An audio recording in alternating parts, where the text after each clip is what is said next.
Regarding the walkthrough in a condition, so is it going to be a condition or a term?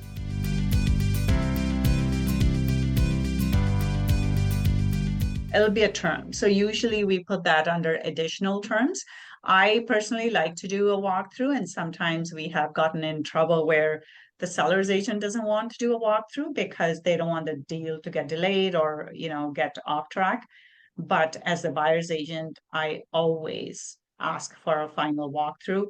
I That's one of the terms that even for the agents in our brokerage, that's a term we suggest they have on their contracts because it gives a chance for the buyer to do a final kind of walkthrough to see that they're getting the property in the condition that it was promised to them. And if there's a problem, so for example, when we bought our office condo, there was a problem with condensation in one of the windows.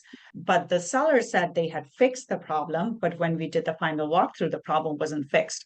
So we asked the lawyer to hold back $5,000, and they did.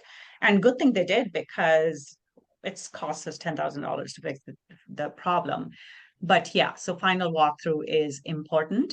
And we highly recommend to do a walkthrough 24 hours, a day prior to possession. So that gives you enough time to come up with a resolution for the problem. So usually the buyer's lawyer, they do all the paperwork on the same day because if you put the condition, they will be holding up the whole process or they will No, it's because not a condition, it's a term.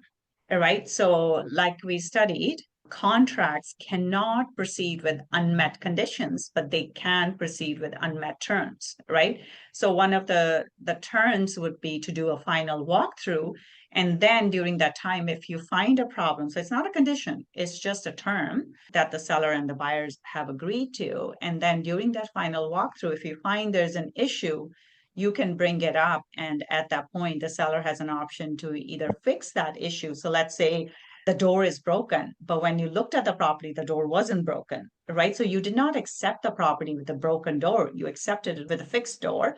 And now they were moving, something broke, right? So at this point, as the buyer's agent, we do a final walkthrough and we're like, okay, what happened to the door here, right? So let's say a new door costs $200. So at this point, the seller can either provide a new door or we can go to the buyer's lawyer and say, hey, can you please do a holdback for a new door because this door is broken? The buyer's lawyer will reach out to the seller's lawyer and lawyers will talk and say, hey, look, there's an issue. We need to do a holdback. And then the seller's lawyer will basically they will talk and they will come to an agreement in terms of the holdback. But it's just a good option to have in case there's a problem. Majority of the times isn't a problem, but every once in a while there's a problem and then you can handle it prior to closing. So that's why it's not a condition, it's just a term.